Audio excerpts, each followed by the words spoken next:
AGT Live 24/7 এই জায়গায় দাঁড়িয়ে আমরা যে কথাটা বলবার চেষ্টা করছি, আমি অন্য কোনো বিষয় নিয়ে কথা বলতে চাইছি না। যদি আছেন তিনিও বলবেন, আমি সংক্ষিপ্ত করার জন্য যেগুলো বলছি, এগুলো তো দৈনন্দিন জীবনের জ্বলন্ত যে সমস্যা। এখানে সমাজতন্ত্রের কথাটা বলছে না, পুঁজিবাদ ধ্বংস কে কথাটাও বলছে না, সাম্রাজ্যবাদ বিপর্যয় কে কথাও কেউ বলছে না। সেদিন মাত্র নির্বাচিত হয় বিজেপি সরকার আছে, কিসের নির্বাচিত? কত ভোট পেয়েছে? 1851 ভোট পেয়েছে, 23 ভোট পেয়েছে 39, এর মধ্যে 15 থেকে 17 ভোট ভোটের অধিকারিত হরণ করেছে, প্রতারণা প্রবঞ্চনা করে, রিগিং করে এই সংখ্যা 29 করে। তারা নিজেরাও জানে তারা কিভাবে 29% ভোট পেয়েছে, কি করে 33 আসন তারা তীব্রমথার সহযোগিতা নিয়ে বামফ্রন্টকে আটকাবার জন্য তারা ব্যবস্থা করেছে। তারা জানে। কাজে এই পরিস্থিতিতে দাঁড়িয়ে যেটা আপনাদের কাছে বলতে চাইছি, কংগ্রেস সরকারের হাত থেকে 61 জন পার্লামেন্টে বামপন্থী ফ্রন্টের সাংসদ 3টা গুরুত্বপূর্ণ দাবি আদায় করেছিল। একটা রেগা, দ্বিতীয় হচ্ছে বনাধিকার আইন, যেখানে যারা বনে বসবাস করছেন বছরের পর বছর ধরে, বিশেষ করে উপজাতি অংশের মানুষ, সেই বনের মালিক তারা হবে, সেই জমির মালিক তারা হবে।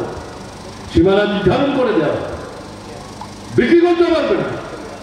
তার অবর্তমানে তার ছেলের অবর্তমানে তার ছেলে, পরম্পরাগত ভাবে তারা এটা ভোগ করতে পারবে।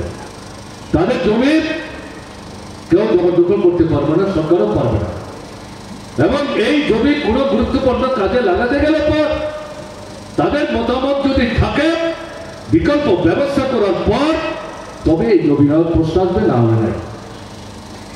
এই নয়, রেগার পাশাপাশি এই আইনটাও বড় বড় পুঁজিপতি যারা শিল্প কল কারখানা সম্পূর্ণ কুক্ষিগত করেছে, এখন কৃষি জমি তার দিকে তাদের লোলক দৃষ্টি গেছে, ওটাকে কুক্ষিগত করবার জন্য চেষ্টা করছে, যার সপক্ষে কেন্দ্রের সরকার তাদের নির্দেশে 3টা কৃষক বিরোধী সরকারের আইন তৈরি করেছে, লড়াই করেছে, বাধ্য হয়েছে এগুলি তুলতে, কিন্তু মূল দাবি এখনো তারা কার্যকরী করেনি। তারা চাপ সৃষ্টি করছে এই বনাধিকার আইন থাকলে ওখানে আমরা ঢুকবো কি করে? পাহাড়ি জমির চাইতে, উপরের জমির চাইতে তাদের মূল লক্ষ্য হচ্ছে পাহাড়ের নিচে প্রাকৃতিক সম্পদ, খনিজ সম্পদ, সোনার খনি, ওগুলোর দিকে তাদের নজর। কিন্তু এই যে বন সংরক্ষণ আইন, অধিকার আইন, বামপন্থীদের চাপে যেটা ডক্টর মনমোহন সিংয়ের সরকার করতে বাধ্য হয়েছিলেন অনেক আপত্তি সত্ত্বেও, এটা বাধা হচ্ছে। বিজেপি সরকার আমাদের পয়সা করিতেই তো ভূতভঙ্গ করে তোমরা ক্ষমতা এসছো, এটাকে বাতিল করতে হবে, এটা বাতিল করে দিয়েছে। এমন ভাবে আইনটাকে সংশোধন করেছে। আমাদের ত্রিপুরায় সীমান্ত এলাকা থেকে 100 কিলোমিটারের মধ্যে কোথাও এই আইনটা কার্যকরী হবে না। তার মানে কোথায়? যে লক্ষাধিক মানুষের জমি চিহ্নিত করে খুঁটি বসিয়ে আপনার হাতে কাগজপত্র তুলে দিয়ে গেছে বামফ্রন্ট সরকার, যেটা বলবার চেষ্টা করেছিলেন রাধাচরণ, এই সমস্ত অধিকারগুলি হরণ করবার চেষ্টা করছে। এর বিরুদ্ধে লড়াই না করলে তো চলবে না। আর একটা গুরুত্বপূর্ণ আইন কি? তথ্য জানবার অধিকার, নাগরিকদের অধিকার, এটা গণতান্ত্রিক অধিকার। যারা মুদ্রিত সরকার তৈরি করে, সরকার নানা কথা বলে সরকারে যায়, ক্ষমতায় বসে উল্টো বলে কাজ করে, জনগণের স্বার্থের বিরুদ্ধে, দেশের স্বার্থের বিরুদ্ধে, এই বিষয়গুলো জানবার জন্য কি বলেছে, কি করছে, কত টাকা খরচ করছে, তাতে কার লাভ হচ্ছে, কার ক্ষতি হচ্ছে, এগুলো জানবার জন্য তথ্য জানার অধিকার, এই আইনটাকেও বিজেপি সরকার ধ্বংস করে দিয়েছে। আমি 3টা আইনের কথা, তাহলে এরাই কেন্দ্র, এরাই হচ্ছে। তাহলে এদের কাছে বেকার বলেন, কৃষক বলেন, ক্ষেত মজুর বলেন, শিক্ষক, কেরানি, কর্মচারী, মধ্যবিত্ত মেহনতি মানুষ, কারোর কিন্তু সমস্যার সমাধানের কোনো নিশ্চয়তা নেই। উপজাতি তফসিলি ওবিসির সংখ্যালঘু সম্মানিত আতঙ্ক আপনারা শুনছিলেন আমাদের নেতৃত্বের মুখ থেকে। নরেশও বলেছেন, এর আগে যুবনেতাও বলবার সময় বলেছেন, এই ত্রিপুরার আজকে এই যে অগ্রগতি, তার পেছনে ঐক্যবদ্ধ যে লড়াই, তার যে ঐতিহ্য, সেটা উল্লেখ করার চেষ্টা করেছেন। গভর্নমেন্ট কি যাচ্ছে চিত্রকথা বিজেপিকে রক্ষা করার জন্য আবার সেই পুরনো স্লোগান 15 লক্ষ উপজাতি ঐক্যবদ্ধ হতে হবে।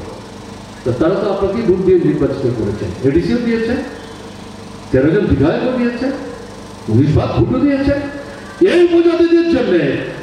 এমনকি এডিসির মধ্যে আপনারা কি করছেন? এডিসি তো ভোটের রাজত্ব চলছে। মাসের শেষ প্রথম সপ্তাহে এডিসি কর্মচারী কবে বেতন পাবেন তার কোনো নিশ্চয়তা নেই।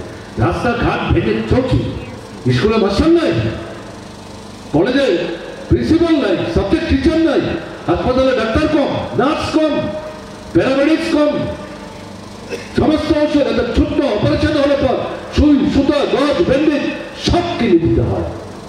রেশনের দোকান ঠিক মতো দোকান খুলে না, এক সপ্তাহের রেশন 4 সপ্তাহ ঘুরে ঘুরে সংগ্রহ করতে, কোনো কথা বলার সুযোগ নাই। এই যেমন না হলো তারাই কাকে হিসেবে দিয়েছে। 56 থেকে 57 হাজার ঘর বাড়ি নষ্ট হয়েছে, তার মধ্যে অর্ধেকের বেশি উপজাতি জনগণের, অনুপজাতি অংশের মানুষ হচ্ছে এডিসি এলাকার মতো। কোথায় তীব্রমথা একজনই তো নেতা রাজবাড়ি দেখিয়ে আর কতদিন মানুষকে ঘুরিয়ে রাখবেন? জবাব যখন চাইছে জবাব দিতে পারছেন না, নিজেকে গুটিয়ে রাখবার চেষ্টা করছেন, বিভ্রান্ত করার চেষ্টা করছেন। যেটা বলতে চাইছে